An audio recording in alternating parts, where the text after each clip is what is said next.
Good morning, good afternoon, good evening, not much good depending on your location. Please join in the struggle to liberate our people from the contraption. Like and share videos.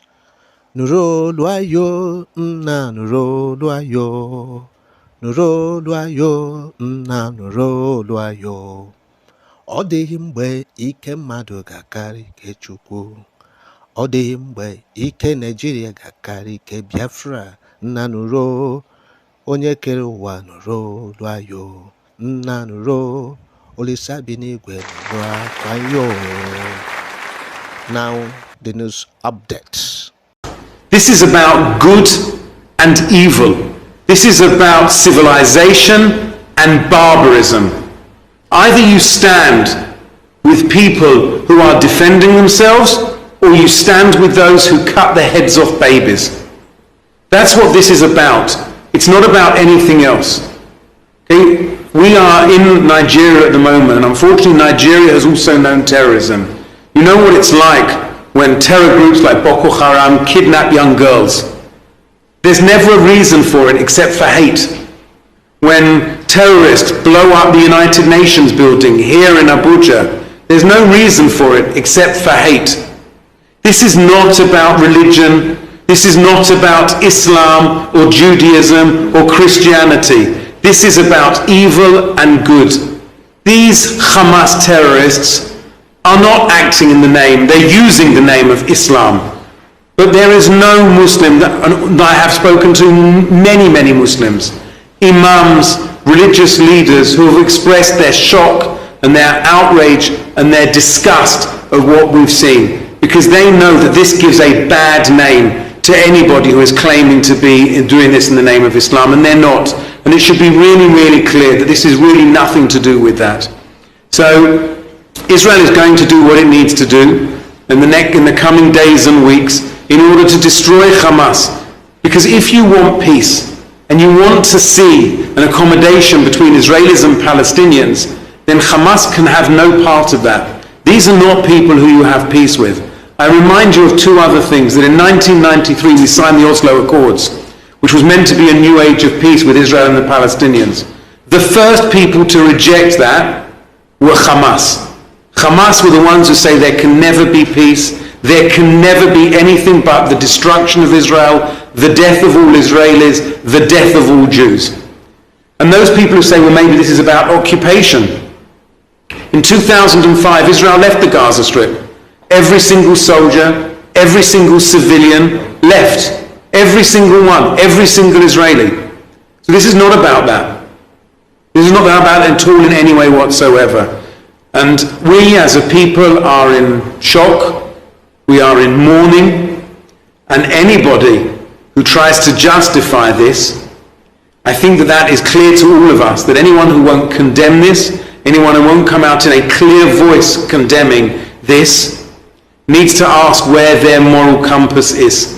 Because if you can't loudly and clearly condemn the murder of nearly 1,000 civilians. Actually, is the reason why we are seeing so much uprising, and they are saying we don't need an Israeli in Nigeria. If you said you don't need an Israeli in Nigeria, you are quite clearly that you do not want a Christian in Nigeria, and that's what it means. Because the Israel stands for Christianity anywhere in the world, and they stand to defend anything that has to do with Christianity. Nigerian government has been very silent, and I pray that Bola Tinubu should take action against this kind of anti-religious sentiment factor into the issue of security. It is not about echo.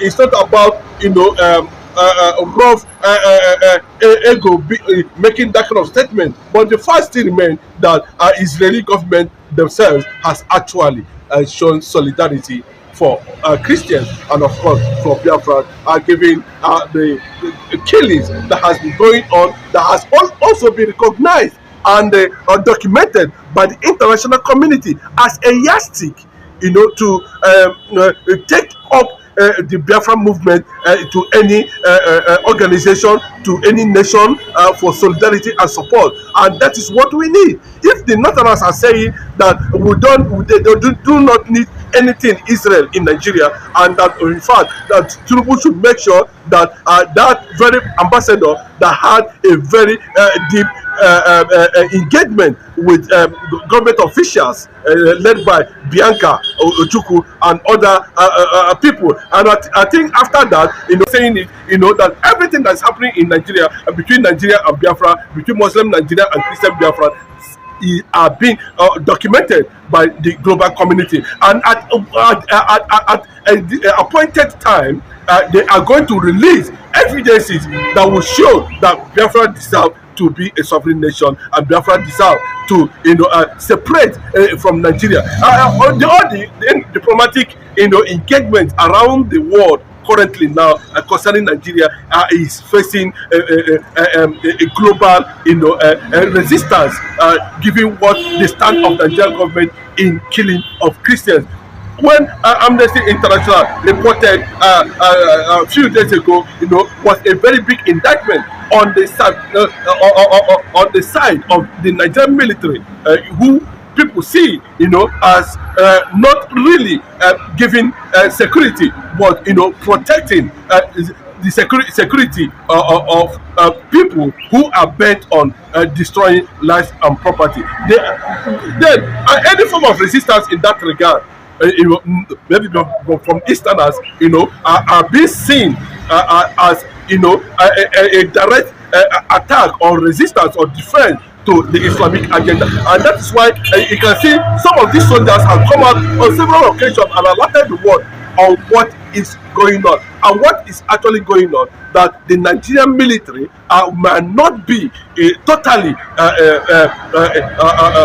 engaged in providing security for both the Yorubas, for both the Northerners, for both the Easterners. And the question is this now, why are they in the Southeast?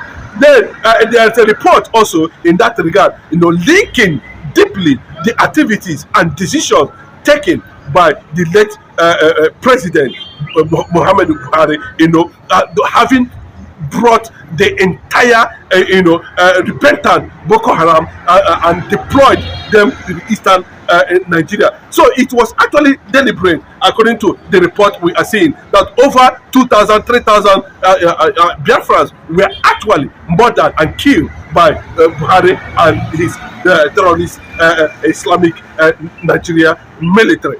I'm making reference. You can go and find out, how Amnesty came up with that report, and what justified that, and what triggered the reaction from the Canadian government for banning this party having link and sponsorship to these people who are bent on conquering. I keep on saying it.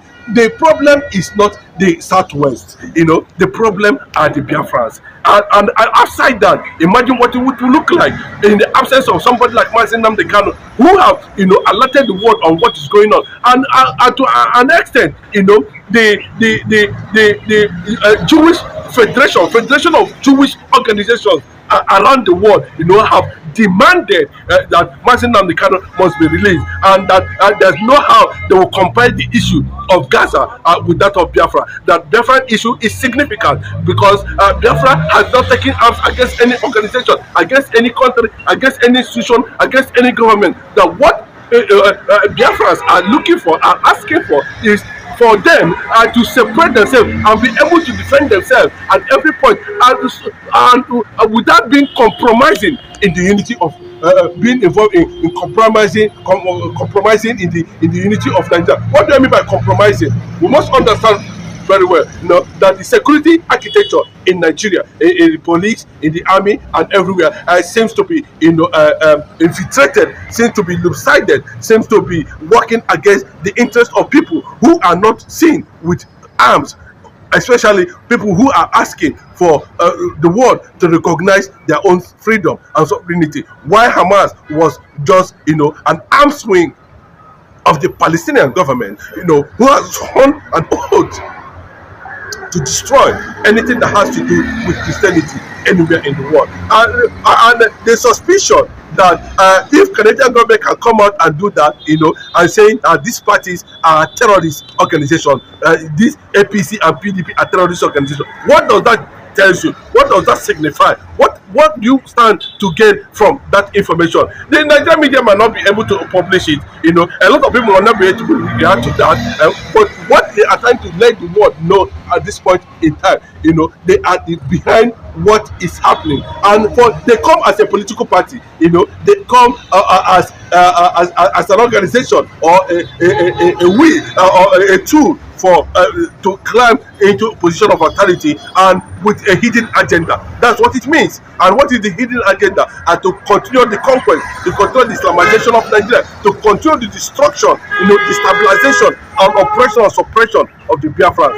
And it has come to the notice of the Israeli government, and they decided at this point in time to send a delegate from the Israeli government, and that was what has triggered what the reactions now from the north. And if you look at the number of people who are reacting to the presence of Israeli in Biafran land, they are just saying it. Who are they? Are they Hausas? Are they Fulanis? That's the question. Who are the people from the north who are against the Israeli presence in Nigeria? The question we are asking, who are they? Are they Fulanis? And they Hausas? But I can tell you from information we gathered that majority of these people who are reacting are major political actors and extremists associated with the agenda of Islamization and Fulanization of Nigeria, the conquest agenda. My people, I don't hear them now. What do you make of it? Drop your comments. But remember, it's Biafra or nothing. Bye for now.